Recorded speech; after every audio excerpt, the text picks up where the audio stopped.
Well, this is that little lane, Merchants Lane, running from the Brigate to towards the River Clyde. A horse lane. It's such a lovely, evocative thought. A lane for horses. I'm sure the horses weren't on their own. I'm sure they would have been led by somebody, horses and carts probably. Heading towards it. A ford allowed them to cross the River Clyde when the river was much shallower than it is now, heading towards the Gorbals.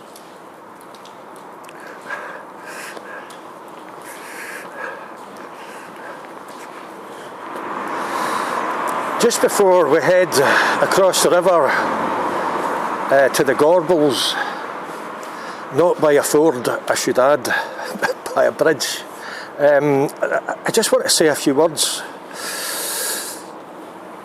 I thought about doing a video about the Gorbals for quite a while now, but like a lot of these subjects, it's not an easy subject to tackle. Trying to fit tens of thousands of lives and hundreds of years of history into a 20-minute video has its challenges. The Gorbals, I mean, the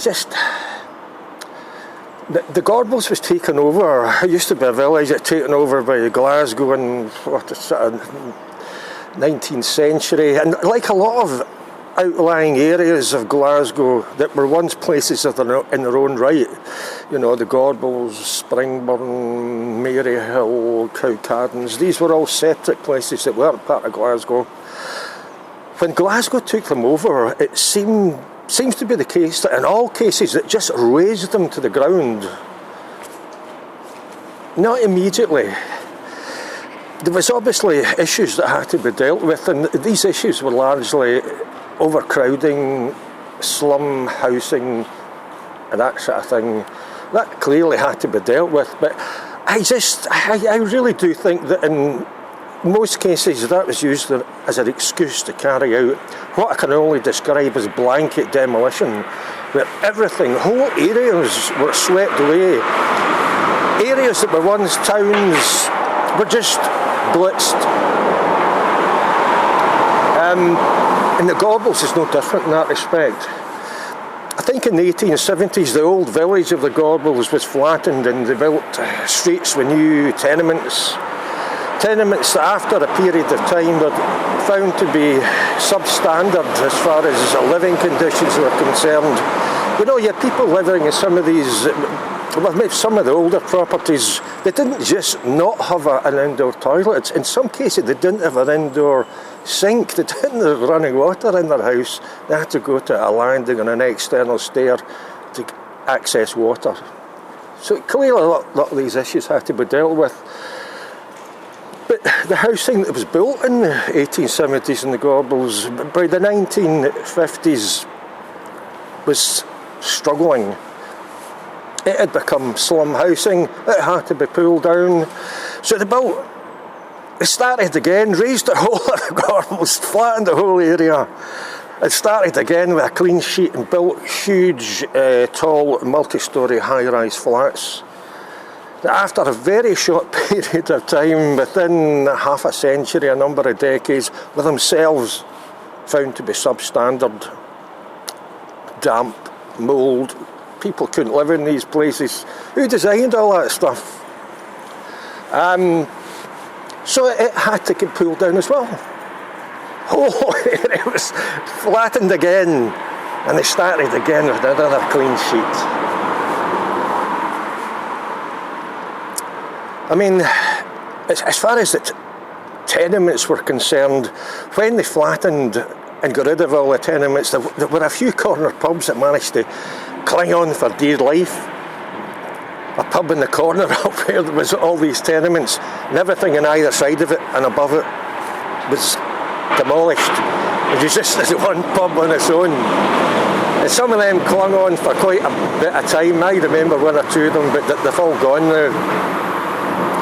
I think one of the points I'm trying to kind of make here is that in carrying out blanket demolition of the Gorbals and other areas, They just demolished a lot of stuff that should never have been demolished. What on earth did we do? What were we thinking? Anyway, let's go over to the Gorbals and we'll... for anybody who once lived in the Gorbals, there's nothing recognisable over there. I mean, it's a small lie. There are one or two things that you may recognise, but on the whole, it just looks like somewhere completely different. Let's go. We can see the old Gorbals village in Roy's map of the 1750s. There it is, across the River Clyde from Glasgow. In a slightly later map of 1778, we can see more detail, along with some street names.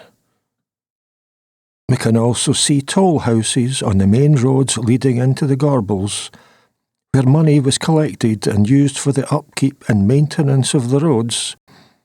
One at Paisley Lone, one on Rutherglen Lone, and one just south of the village. Given the state of the roads these days, I'm inclined to think we should reintroduce toll houses.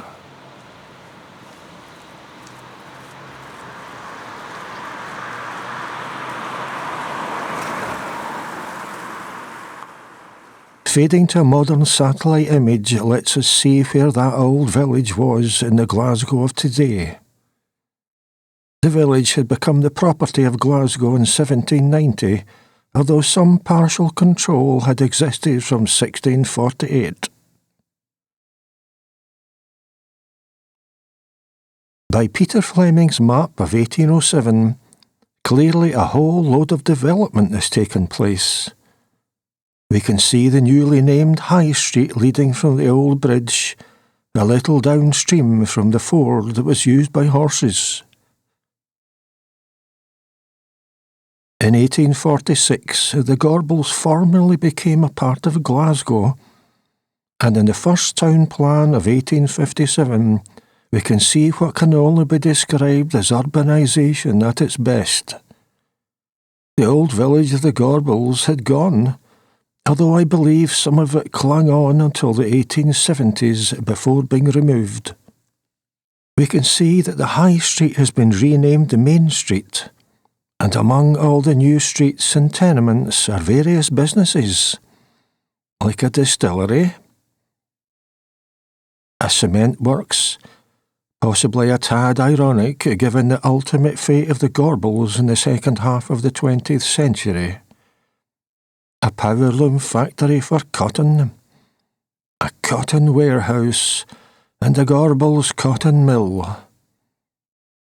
You can also see an old tower and baronial hall in the main street, a remnant of the Gorbals of old, when the Elphinstone family owned much of the land.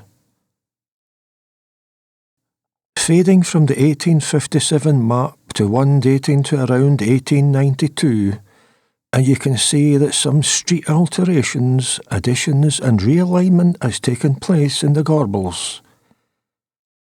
The original village has definitely gone, and a new cross has appeared, located quite near the old tower and baronial hall. We can also see that among the new railway lines and tram lines are many more businesses. Confectionery works, rag and paper warehouse, Victorian brassworks, the Loch Catrin distillery, a tobacco manufactory, mineral water works, etc. For Scotland was still experiencing its industrial revolution. It had been since the mid-18th century, and it was all this industrial activity that drew people to the area to live and work. In addition to business, we also see facilities to keep the working man content, like pubs, PH on the map, banks, post offices, churches, theatres, and the Gorbals public baths and wash houses on the main street. By the time Gorbals became a part of Glasgow in 1846, its population had grown to around 36,000 and continued to rise to around 90,000 by the 1930s, by which time it was somewhat overcrowded.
So this is where, just behind me is where Gorbals Cross used to be. I don't know if you could still call it Gorbals Cross, but it looks absolutely nothing like it used to.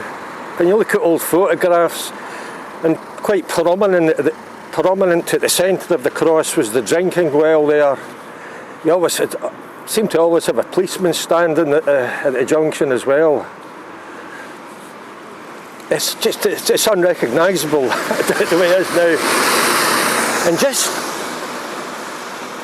just over there on the left hand side, just after the cross, was the site of Elphinstone Tower. There was a baronial hall and tower which feature quite prominently in old photographs of the Gorbals. That's exactly where they were. And when you look at these images that feature both of those buildings, it's just, again, I'm going to use the word evocative, it's just evocative of the Gorbals of old and that lovely old village in the old days, which is gone well and truly.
It's the old British Linen Bank building, about the only thing that's left in this area.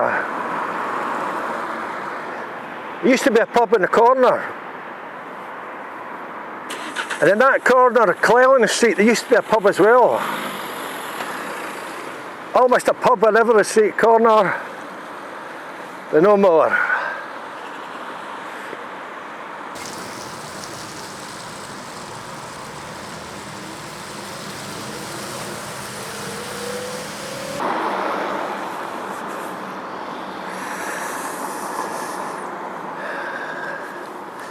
The old church there, one of very few things left in the Gorbals, and very similar in design to a church in St Vincent Street.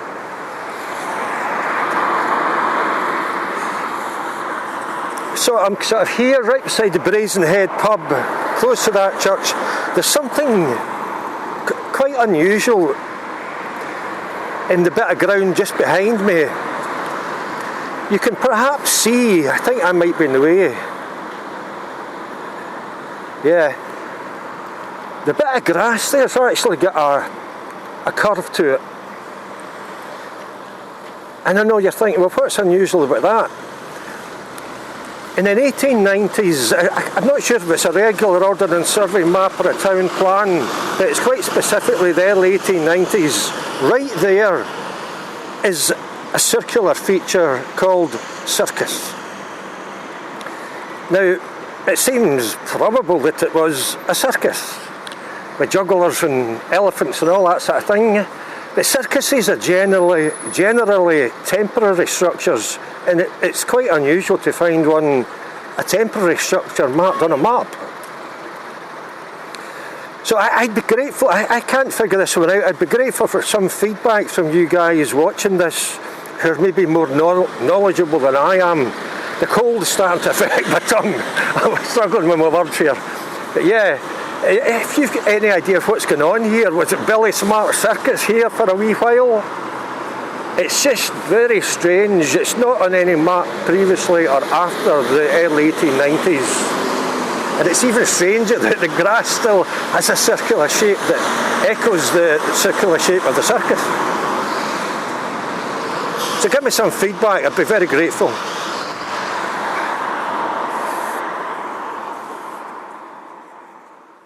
A variety of people were drawn to the rapidly developing borough. Jewish folk escaping persecution in Poland and Russia, Christians from Ireland fleeing a catastrophic potato famine, and Scottish Highlanders fleeing a free kirk that didn't allow them to drink on the Sabbath, not to mention the small matter of being evicted from their land during the clearances.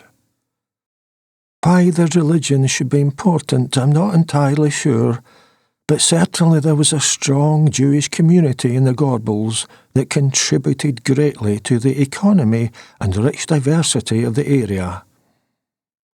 In their endeavours to integrate, they even had a Jewish lads' brigade band, very much like the boys' brigade. In the Gorbals they even had the world's only all-Jewish pipe band. In fact, some parts of the Gorbals may at one time have been known as Little Jerusalem. The Irish were different. Too many folk were now crammed into the Gorbals. There wasn't enough work for everyone, and resentments grew towards some newcomers. It was an unseemly scramble for survival.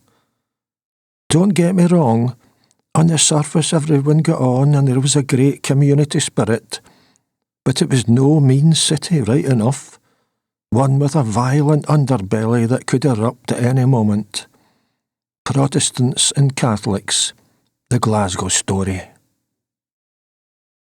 The book, The Second City by Charles Allen Oakley, gives us some clues as to why the Irish might at times have been the source of angst among the population in the Gorbals. They were, it seems, willing to take work at any price, to the injury and damage of our own townsmen. You can see why this would cause resentment, But I suppose if you just experienced a famine that had killed around 1 million of your countrymen, then you'd want to find work and an income to allow you to feed yourself at any cost. But the Irish were also blamed for the slum problem. When the old Elphinstone Tower and Baronial Hall were finally demolished in the 1870s, it was felt that the building had fallen into a state of disrepair because they had fallen prey to the hordes of Irish immigrants who have a fancy to burrow in these ancient spots. Before being demolished, the Baronial Hall had been divided up into shops and a pub. Here we see the upper floor of what was the old Gorbals wine and spirit vaults, a real insight into its previous grandness. By the 1950s, things had got so bad that something had to be done. No indoor toilets or running water in many of the slum tenements, and a serious amount of overcrowding that was a breeding ground for disease. It was in fact a breeding ground for the plague. In August 1900, the plague broke out in the Gorbals. Rats were blamed, wrongly as it turned out. As a wee boy growing up in Glasgow in the 60s, I remember the clamour that came with the discovery of a live rat in the back court of a tenement in Partick. The poor beast was trapped, surrounded by a group of grown-ups who were throwing bricks at it. We've always had a fear of rats, a fear that continues to this day as seen in advice not to feed birds in parks as it attracts rats.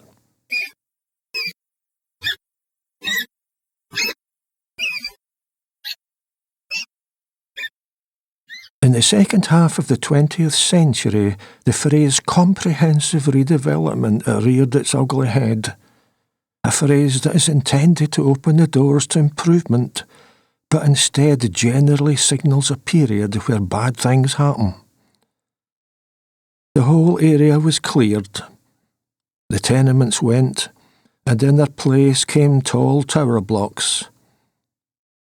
For residents in the Gorbals who'd had to endure slum tenements most of their life, these new flats were the bee's knees. Running hot and cold water and their own indoor toilets and baths. At least, that was the initial feeling. But after a while there grew a general feeling of social isolation. It wasn't easy keeping a close eye on your children when living up in the sky. And a geely piece does not always travel well through the air. Also, having a chin wag at your neighbour's ground floor window was no longer possible. The old community spirit had gone. After a while, it was found that many of these new buildings were prone to damp and mould growth. Who designed them? Well, not all the tower blocks were prone to damp and mould, but certainly Block C at Queen Elizabeth Square was. It was designed by Sir Basil Spence. Basil wasn't alone among architects and designers who found themselves playing with concrete and weird shapes in an artistic endeavour to build futuristic homes for people. But he did become something of a hate figure. It wasn't just that much of his housing came under that term brutalist, i.e. ugly, and that he was throwing up concrete monstrosities. It was also that poor design often led to problems that had to be continually addressed and remedied, like condensation or damp and mould issues. Queen Elizabeth Square was not the only carbuncle designed by Basil that had problems. A housing development in Edinburgh's Canongate had similar issues. In some parts of Scotland, the problems that came with poor building design in the 60s continues to this day. And so, over a period of decades in the latter stages of the 20th century and early 21st century, most of the modern Gorbals was demolished. Blown up, mainly, with explosives. but not without risk to spectators keen to see their damp-ridden flat razed to the ground.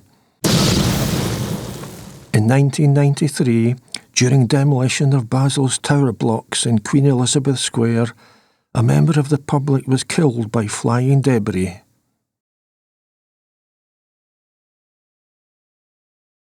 Anyone who remembers the Gorbals of old, with its streets of tenements and corner pubs, will probably have more memories of the good times than the bad. Fond memories of an area and a way of life that has sadly gone. And while the Gorbals of today is largely unrecognisable from how it used to be, there are a few oldish buildings still hanging on, for dear life, for they now look quite out of place in a modern, soulless world.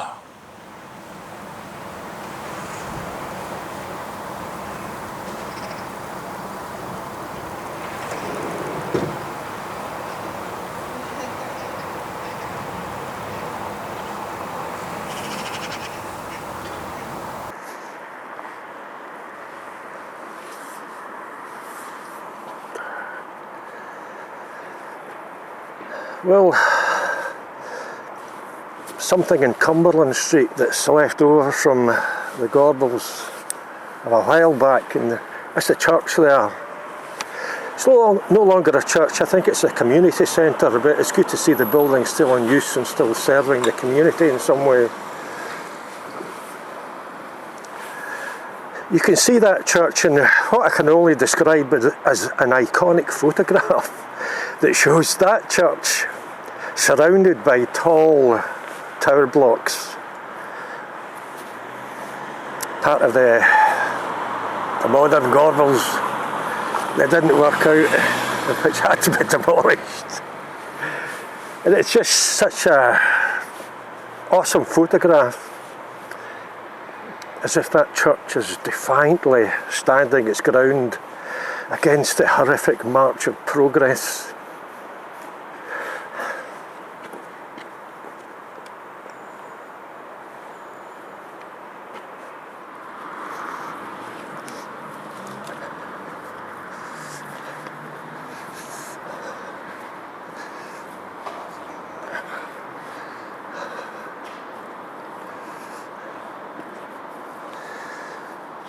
For most folk who once lived in the Gorbals of today would be unrecognisable.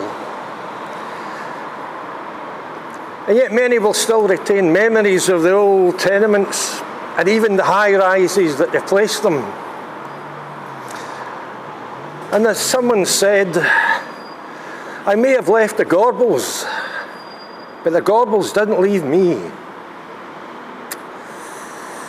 I'm Eddie Burns. Take care.